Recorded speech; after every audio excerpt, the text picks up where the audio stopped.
राधे राधे सभी को। तो वैसे तो नवरात्रि अब एंड होने आ रही हैं, बट जो हमारे ये त्योहार हैं वो हमेशा चलते रहते हैं, चाहे हमारा एकादशी व्रत हो या हमारा नवरात्रि का व्रत हो। तो उन्हीं व्रत को ध्यान में रखते हुए मैंने आज एक रेसिपी बनाई है, जो है हमारी फलाहारी नमकीन की, और साथ ही में मसाला चाय। तो चलिए देखते हैं कि दोनों रेसिपी मैंने किस तरीके से बनाई हैं। सबसे पहले मैं आपको बताने वाला हूँ फलाहारी नमकीन की रेसिपी। तो उसके लिए मैंने सबसे पहले सेंधा नमक लिया है, साथ ही में काली मिर्च ली हैं पाउडर्ड फॉर्म में। उसके अलावा मैंने मखाने लिए हैं 1 कप। 1 कप मैंने मूँगफली दाना लिया है इस तरीके से। मूँगफली दाना के अलावा मैंने इसमें आपके 1 कप से थोड़ा कम आपके बादाम लिए हैं, क्योंकि अगर हम ज़्यादा ड्राई फ्रूट डालेंगे तो वो हमारे शरीर के लिए और वैसे भी सेहत के लिए थोड़े ज़्यादा हेवी हो जाते हैं, तो इस वजह से मैंने कम ही लिए हैं। और 1 कप से थोड़ा-सा कम मैंने इसमें काजू लिए हैं।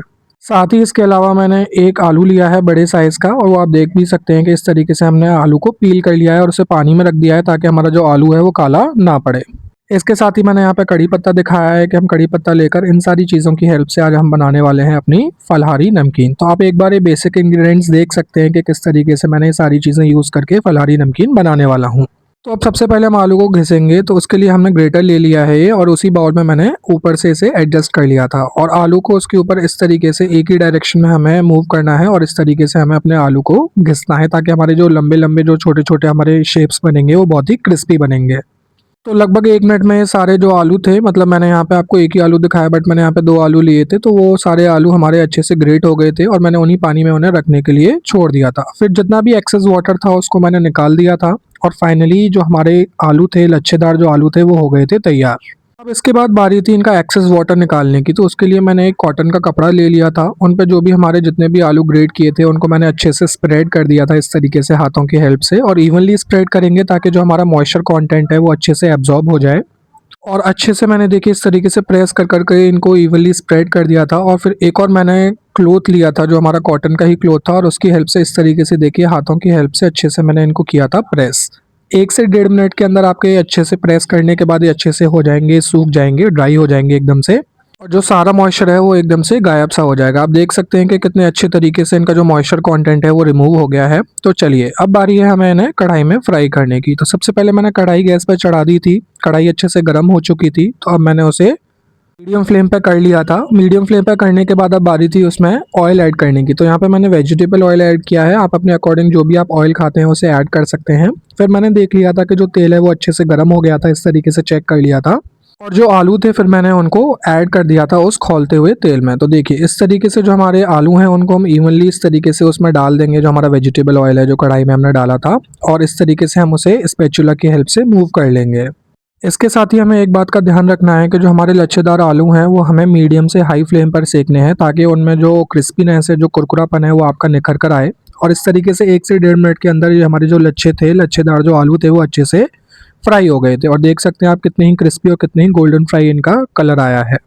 गोल्डन ब्राउन कलर आने के बाद अब मैंने इसी तरीके से दूसरा बैच भी सेक लिया था, और जो सारे आलू थे फिर मैंने वो बाउल में अलग से सेपरेट कर लिए थे। अब आप इनकी खनक महसूस कर सकते हैं कि जो मैंने आलू दिखाए हैं आपको कितने ही क्रिस्पी होंगे। जब मैं आपको दिखाऊंगा एंड में पर्टिकुलरली तो आपको पता चलेगा।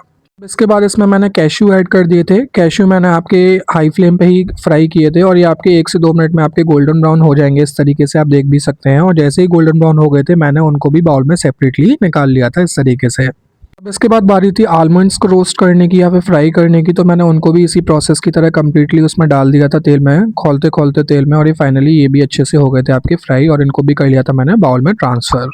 के बाद हम ग्राउंडनट ऐड करेंगे। ग्राउंडनट मैंने आपको बताया भी था कि 1 कप लिया था मेजरमेंट के हिसाब से, तो आप अपने अकॉर्डिंग इसमें चाहें तो आधा कप भी ले सकते हैं। तो जैसे ही ये भी गोल्डन फ्राई हो गए थे मैंने इनको सेपरेट कर लिया।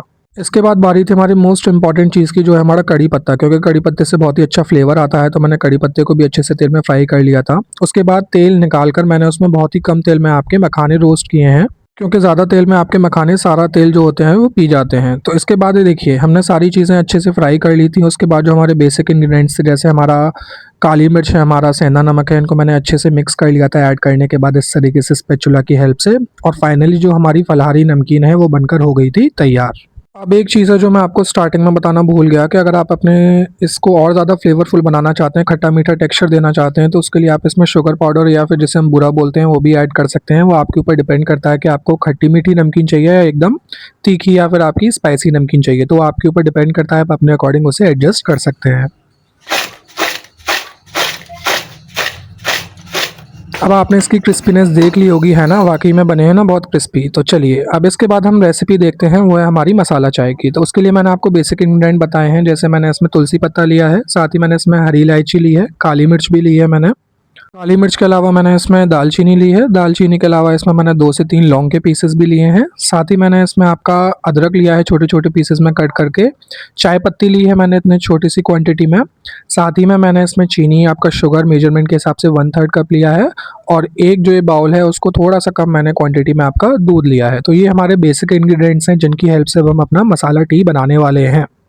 तो अब इसके बाद क्या था, अब कुछ नहीं, अब हम सबसे पहले क्या करेंगे कि मैस्टिन को गैस पर चढ़ा देंगे। उसमें फिर मैं कंप्लीटली जो दूध लिया था मैंने बाउल में, उसको कंप्लीटली ट्रांसफ़र कर लेंगे। मैंने यहाँ पर पानी नहीं ऐड किया है, कई लोग पानी भी ऐड करते हैं, बट मैं खाली दूध में चाय बनाता हूँ घर पे, तो उसी तरीके से मैंने बनाई है। आप ऑप्शनल है, अगर आप पानी ऐड करना चाहें तो कर सकते हैं स्टार्टिंग में। फिर उसके बाद बारी-बारी से मैंने सारे इंग्रीडिएंट्स डाल दिए थे, जैसे आपका तुलसी है, इलायची है, दालचीनी है, लौंग है, काली मिर्च है, इन सबको मैंने ऐड कर दिया था खल्लड़ में। साथ ही में अदरक भी मैंने इस तरीके से मिला लिया था और उनको अच्छे से मैंने क्या कर लिया था, कूट लिया था। इस तरीके से मैंने उनको कूट लिया था उस खल्लड़ में। खल्लड़ में कूटने के बाद अब उधर मैंने देखा कि जो हमारा दूध था वो भी अच्छे से बॉयल आ गया था उसमें। जैसे ही दूध में हमारा बॉयल आया था तो उसमें मैंने जितने भी हमारे मसाले थे वो ऐड कर दिए थे। जैसे सबसे पहले मैंने उसमें चाय पत्ती ऐड करी थी, उसके बाद जो मैंने मसाले खल्लड़ में कूटे थे वो भी ऐड कर दिए थे और साथ ही में मैंने उसमें चीनी भी ऐड कर दी थी। और फाइनली मैंने मीडियम आँच पे इसको अच्छे से बॉयल करवाया था, हमारी फाइनली चाय हो गई थी तैयार। तो अब आप इस तरीके से देख सकते हैं कि हमारी जो मसाला चाय है और हमारी जो फलारी नमकीन है वो दोनों रेडी हो गए हैं। भगवान के भोग लगाने के लिए बहुत ही सात्विक रेसिपी है, बहुत ही अच्छी रेसिपी है। इस रेसिपी को आप एक बार ज़रूर अपने घर पे ट्राई करिएगा और मेरे को कमेंट सेक्शन में बताइएगा कि आपको ये रेसिपी कैसी लगी। तो इसी तरीके से हमारी वीडियो को देखते रहिए, हमारे चैनल को सब्सक्राइब कर लीजिए, जो है हमारा राधा माधव चिंतन। और आप सभी लोग हमारे ऊपर अपना ऐसे ही प्रेम बरसाते रहें। राधे राधे सभी को, जय श्री राधे, हरे कृष्ण।